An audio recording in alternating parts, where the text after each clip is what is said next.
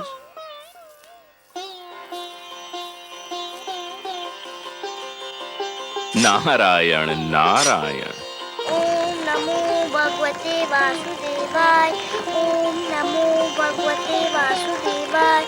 ओम नमो भगवते वासुदेवाय। ओम नमो भगवते वासुदेवाय। ओम नमो भगवते वासुदेवाय।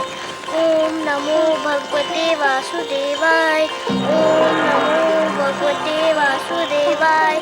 ओम नमो भगवते वासुदेवाय। ओम नमो भगवते वासुदेवाय। ओम नमो भगवते वासुदेवाय। ओम नमो भगवते वासुदेवाय। ओम नमो भगवते वासुदेवाय। ओम नमो भगवते वासुदेवाय। ओम नमो भगवते वासुदेवाय। ओम नमो भगवते वासुदेवाय। ओम नमो भगवते वासुदेवाय। ओम नमो भगवते। ओम नमो भगवते वासुदेवाय।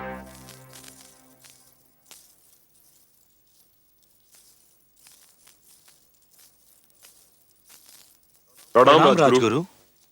प्रणाम। क्या बात है? आप लोगों के मुख देखकर तो ये लग रहा है कि अवश्य कोई अशुभ समाचार है। हाँ राजगुरु, ऐसा लगता है कि स्थिति नियंत्रण के बाहर हुई जा रही है। क्यों? समस्त राज्य में असंतोष फैला हुआ है। असंतोष? पर क्यों? प्रजा पर तो कोई अत्याचार नहीं हुआ है। प्रजा में यह भावना फैल गई है कि राजकुमार ध्रुव के जाने का कारण महारानी सुरुचि है और उनके विरुद्ध बहुत क्रोध फैला हुआ है। यदि प्रजा का यह क्रोध राजभवन की ओर मुड़ गया तो अराजकता फैल जाएगी। केवल आप ही महाराज को यह परामर्श दे सकते हैं कि वे प्रजा की भावना को शांत करने के लिए कोई उपाय करें।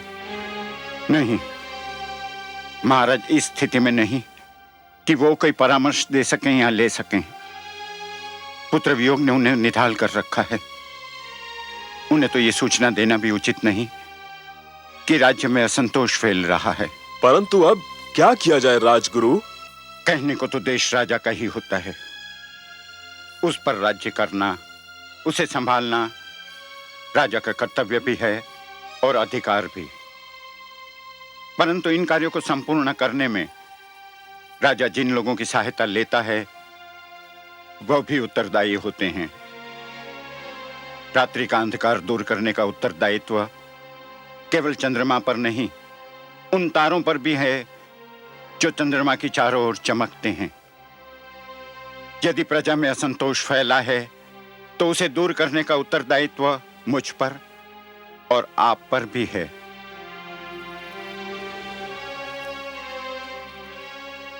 आप प्रजा को समझाइए कि राजकुमार ध्रुव जिस अभियान पर निकले हैं, भगवान से विनती करें कि वो अभियान पूरा हो। ध्रुव का अभियान पूरा हो गया तो सब कुछ अपने आप ठीक हो जाएगा।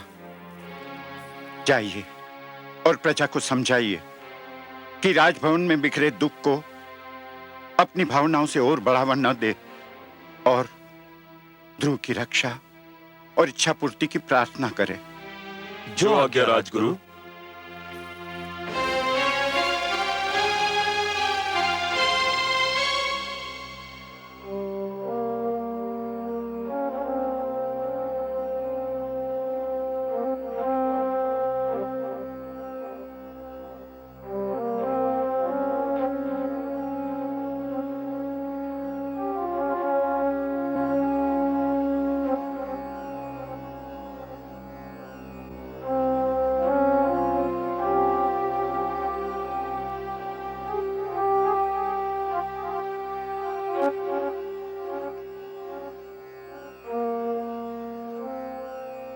महाराज, राजसभा का समय हो गया है। आप यहां क्या कर रहे हैं? संसार के दुखों से पीड़ित होकर भगवान के चरणों में शरण ढूंढ रहा हूं राजगुरु। क्षमा कीजिए महाराज, आप भगवान के चरणों में शरण नहीं ढूंढ रहे हैं।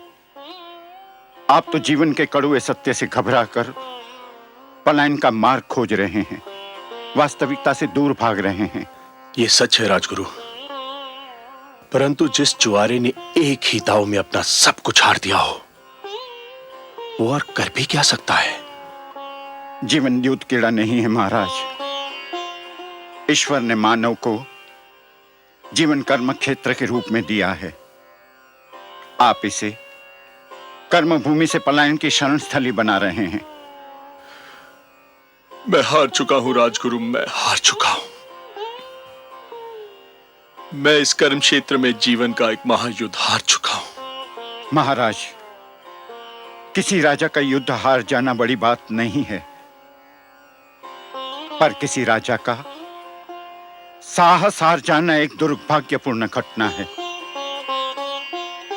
राजा का साहस व्यक्तिगत विषय नहीं होता।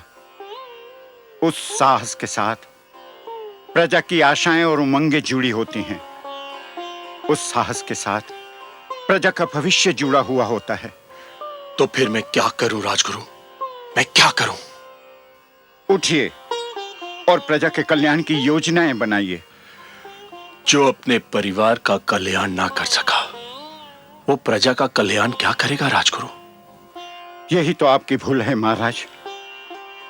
आपने केवल राजभवन की चार दीवारी के भीतर रहने वालों को अपना परिवार समझ लिया है, पर वो प्रजा जो आपकी जय जयकार करती है, वो सैनिक जो आपके एक संकेत पर अपने प्राण न्योछावर करने उठ खड़े होते हैं, क्या वो आपका परिवार नहीं है? राजा का वास्तविक परिवार तो उसकी प्रजा है। प्रजा के दुख पर दृष्टि डालिए, आप अपने दुख भूल जाएंगे। यदि कोई वृक्ष फल न दे सके तो उसकी महत्ता में कुछ कमी आ सकती है, पर यदि कोई वृक्ष छांव ही न दे सके तो उस वृक्ष का महत्व ही नहीं रहता। राजा वो वृक्ष होता है जिसके तले प्रजा को सुख और न्याय की छांव मिलती है। अपनी प्रजा को इस छांव से वंचित न कीजिए महाराज। उठिए, अपना उत्तरदायित्व तो निभाने की सोचिए। मैं प्रयत्न करूंगा राजगुरु, मैं प्रयत्न करूंगा। प्रयत्न नहीं महाराज, साहस कीजिए। महाराज, यदि आपको मेरा परामर्श स्वीकार नहीं है, यदि आपको मेरी बातों पर विश्वास नहीं है, तो मुझे कहने दीजिए कि मैं आपके और राजसभा के योग्य नहीं हूं। यहाँ मेरे लिए कोई स्थान नहीं है। ठहरिए राजगुरु, ठहरिए।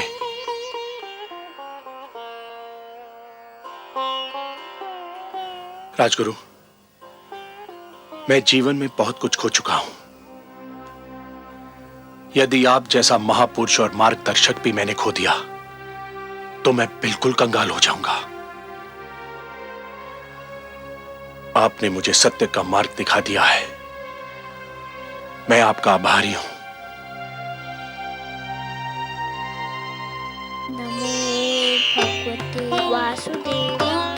ओम नमो भगवते वासुदेवाय। ओम नमो भगवते वासुदेवाय। ओम नमो भगवते वासुदेवाय। ओम नमो भगवते वासुदेवाय।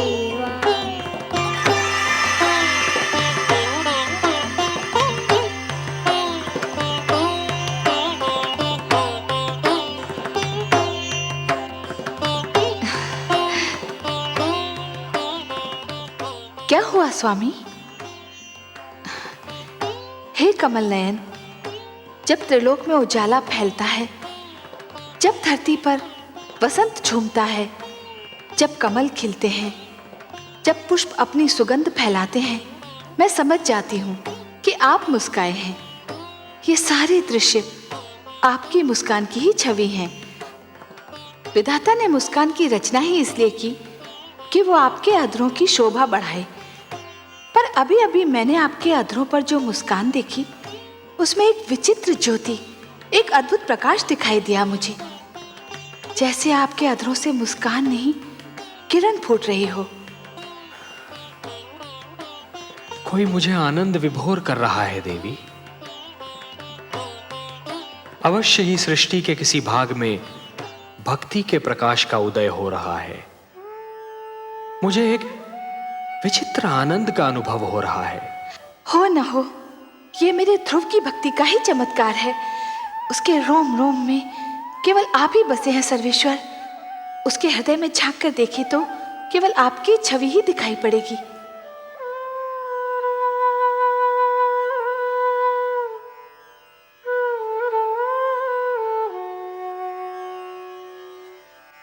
ओम नमो भगवते वासुदेवाय। ओम नमो भगवते वासुदेवाय।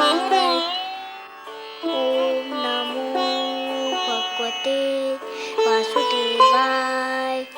ओम नमो भगवते वासुदेवाय। ओम नमो भगवते वासुदेवाय। ओम नमो भगवते वासुदेवाय। ओम नमो भगवते वासुदेवाय। ओम नमो भगवते वासुदेवाय। ओम नमो भगवते वासुदेवाय। गुरुदेव, गुरुदेव, आप कहाँ हैं? नारायण नारायण। क्या है वत्स? मैं यही हूं तुम्हारे निकट। क्या बात है? मुझे अभी अभी लगा जैसे भगवान विष्णु मेरे मन में आ गए हैं। मुझे लग रहा है जैसे भगवान विष्णु मेरे अंदर विराजमान है। अहो भाग्य, तब तो चमत्कार हो गया पुत्र। तुम्हारी तपस्या ने भगवान विष्णु का मन जीत लिया। मुझे तुम पर गर्व है। तुम धन्य हो पुत्र। तुमने सिद्ध कर दिया कि तुम मेरे शिष्य होने के अधिकारी थे। पर वे मेरे सामने क्यों नहीं आए? उससे क्या अंतर पड़ता है पुत्र? जिसके मन में भगवान विष्णु रम गए हों, उसे और क्या चाहिए? उसका तो जन्म सफल हो गया। तो मेरी बात मानो, मंत्र के जाप को विराम दो, अन्न जल ग्रहण करो और अपने राजमहल लौटने की तैयारी करो। नहीं गुरुदेव, ना मैं मंत्र का जाप छोड़ूंगा, ना कुछ खाऊंगा, ना कुछ पीऊंगा, ना घर जाऊंगा। क्यों? अब और क्या पाने को शेष रह गया है? अभी तो भगवान विष्णु केवल मेरे मन में आए हैं। तो फिर और क्या चाहिए तुम्हें? मैं चाहता हूँ कि भगवान विष्णु मेरे सामने आए। मैं उन्हें देखना चाहता हूँ। किंतु क्यों? मैं उनसे बात करना चाहता हूँ, उनसे कुछ पूछना चाहता हूँ। तुम्हारी मांगे तो बढ़ती जा रही हैं पुत्र, और जैसे जैसे तुम्हारी मांगे बढ़ रही हैं वैसे वैसे मेरी चिंता बढ़ती जा रही है। क्या पूछना चाहते हो तुम? मैं उनसे पूछना चाहता हूँ कि मुझे मेरे पिताश्री की गोद से क्यों उतारा गया? मुझ पर अन्याय होता देखकर मेरे पिताश्री क्यों चुप रहे? संसार में ऐसा अन्याय क्यों होता है? इसलिए भगवान को मेरे सामने आना ही होगा, नहीं तो मैं यूं ही भूखा प्यासा रहूंगा। सुनो पुत्र, तुम भाग्यशाली हो कि तुम्हें इतना कुछ मिल गया। भगवान विष्णु को प्रसन्न करके उनका मन जीतने वाले तुम पहले सबसे छोटी आयु के बालक हो। अब और हठ न करो। भगवान विष्णु तुम्हारे मन में रम गए हैं तो समझो तुमको मिल ही गए। नहीं गुरुदेव, मैं उनको अपने सामने लाकर ही रहूंगा। उसके लिए जो करना पड़ेगा पुत्र, वो तुमसे नहीं होगा। आप बताइए तो सही, मैं अपने भगवान को देखने के लिए कुछ भी कर सकता हूँ। परंतु उससे तुम्हारे प्राणों पर भी संकट आ सकता है पुत्र। मुझे अपने प्राणों की चिंता नहीं है, मुझे तो बस भगवान विष्णु को देखना है। आप बताइए मुझे क्या करना होगा? नारायण नारायण, न जाने कैसे हठी बालक से पाला पड़ा है। अब इसके बाल हट का मैं क्या करूं? मुझे बताइए ना मुझे क्या करना है। नहीं पुत्र, तुम नहीं कर पाओगे, बहुत कठिन कार्य है। मैं कर लूंगा, आप बताइए तो सही। अच्छा तो सुनो, यदि तुम अपनी इच्छा की पूर्ति चाहते हो तो तुम्हें अपनी श्वास को रोकना होगा। कैसे? सुनो पुत्र, एक बार ओम का उच्चारण करके पूरी शक्ति से अपनी श्वास को अंदर खींचकर मन ही मन ओम नमो भगवते वासुदेवाय का तब तक जाप करो जब तक स्वयं भगवान विष्णु तुम्हारे नेत्रों के सम्मुख साक्षात न आ खड़े हों।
देवराज, देवराज, देवराज! क्या बात है गंधर्वराज चित्ररथ? धरती पर हाहाकार मचा हुआ है देवराज। धरती पर समय की गति रुकी जा रही है प्रभु। बालक ध्रुव यदि यूं ही श्वास रोके रहा तो प्रलय आ जाएगी देवराज। कुछ कीजिए देवराज, नहीं तो अनर्थ हो जाएगा। नहीं, इसका कुप्रभाव रोकना मेरे वश की बात नहीं है देवगण।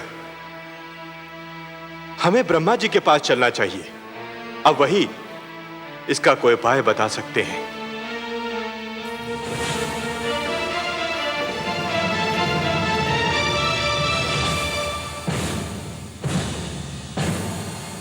त्राहिमाम, त्राहिमाम, त्राहिमाम, त्राहिमाम, त्राहिमाम, त्राहिमाम।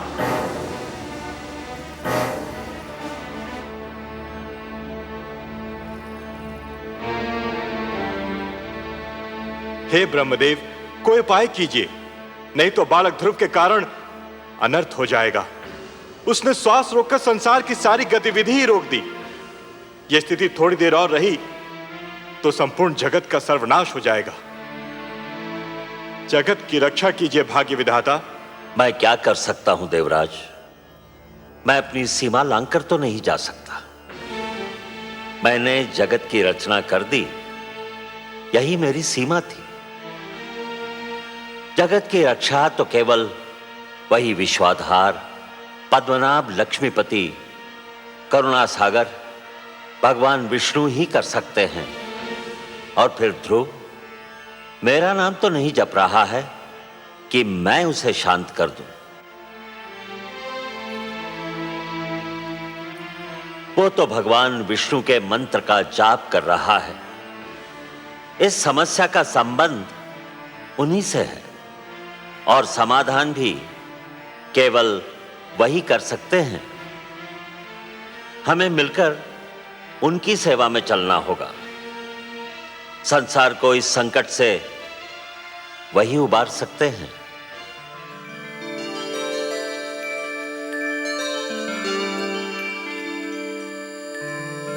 त्राहिमाम त्राहिमाम त्राहिमाम त्राहिमाम। प्रणाम हे नारायण। हे लक्ष्मीपति, हे गोविंद, हे सर्वेश्वर, आपको कोटि कोटि प्रणाम। प्रणाम।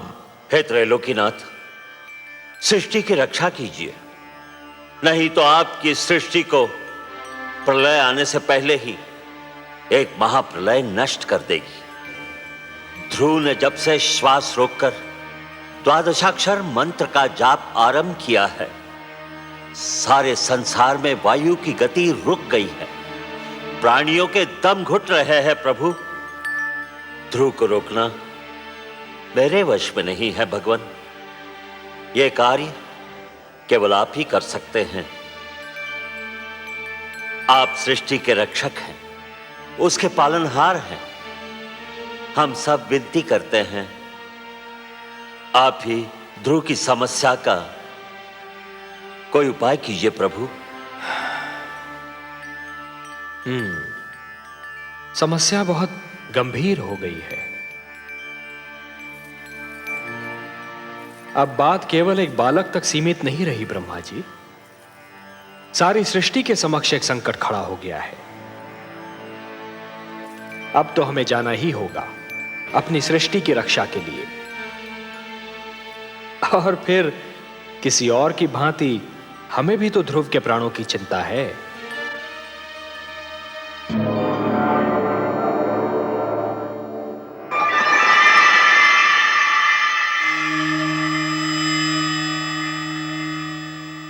वासुदेव, वासुदेव, आप कहाँ चले गए वासुदेव?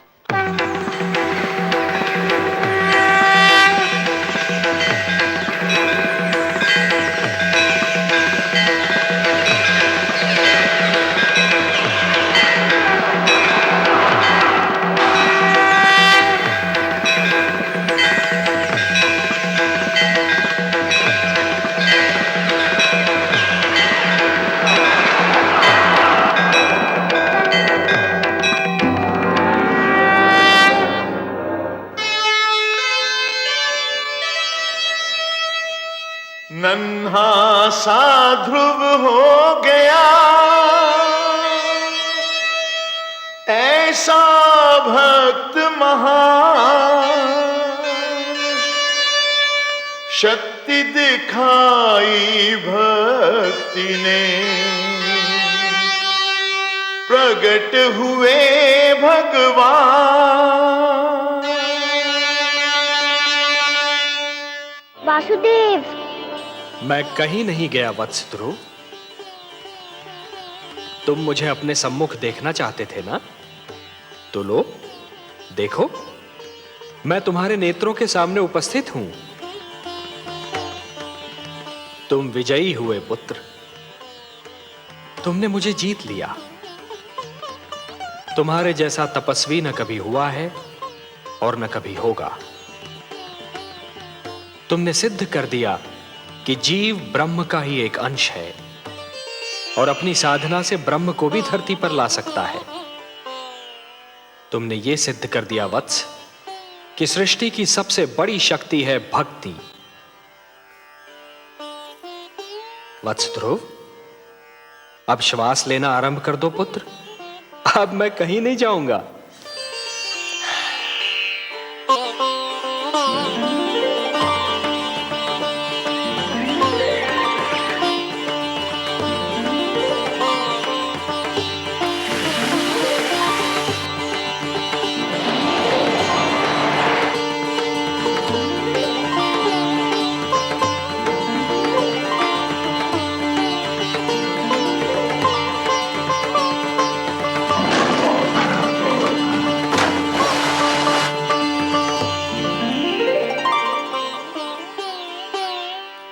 तुम मुझसे मिलना चाहते थे, मैंने तुम्हारी इच्छा पूर्ण कर दी। अब अपने माता पिता के पास लौट जाओ। नहीं भगवान नहीं, अभी मैं नहीं जाऊंगा। क्यों वत्स? भी तो मुझे आपसे बहुत सी बातें करनी है, बहुत से प्रश्न पूछने हैं। प्रश्न? मुझसे? भला ऐसे कौन से प्रश्न हैं तुम्हारे मन में? मुझे बताइए प्रभु कि मेरी छोटी माता मुझे अपना पुत्र क्यों नहीं मानती? उन्होंने मेरी माताश्री को दासी क्यों कहा? उन्होंने मुझे मेरे पिताश्री की गोद से क्यों उतारा? मेरे पिताश्री ने छोटी माता को रोका क्यों नहीं? बताइए भगवान। अरे अरे अरे अरे अरे, इतने सारे प्रश्न एक साथ? अच्छा ये बताओ कि सबसे पहले तुम किस प्रश्न का उत्तर चाहते हो? मुझे मेरे पिताश्री की गोद से क्यों उतारा गया? अच्छा, तो इस प्रश्न ने तुम्हें सबसे अधिक व्याकुल किया है? हाँ भगवान। मेरे निकट आओ।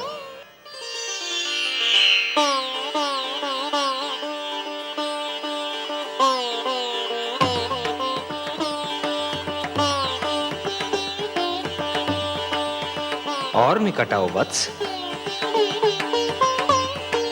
आओ वत्स।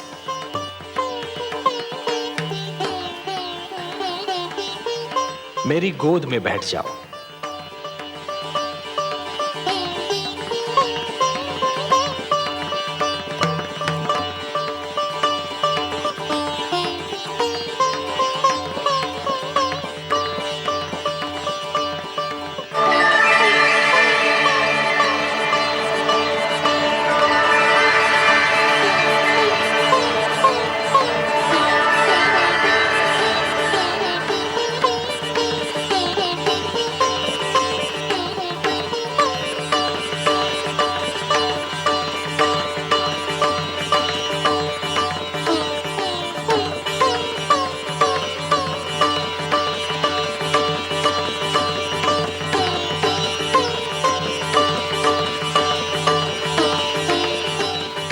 वत्स, अब और प्रश्न पूछने हैं मुझसे?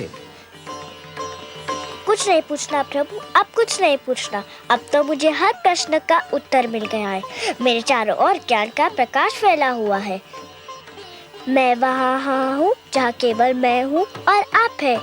अच्छा वासुदेव। ओम पूर्णमदः पूर्णमिदं पूर्णमुदच्यते पूर्णस्य पूर्णमादाय पूर्णमेवावशिष्यते। अब ना कोई कामना है ना कोई इच्छा। आपकी गोद में आकर लगता है इसके सिवा हर वस्तु तुच्छ है। अब मुझे कुछ भी नहीं चाहिए। मुझे मेरा ठिकाना मिल गया, मेरा घर मिल गया।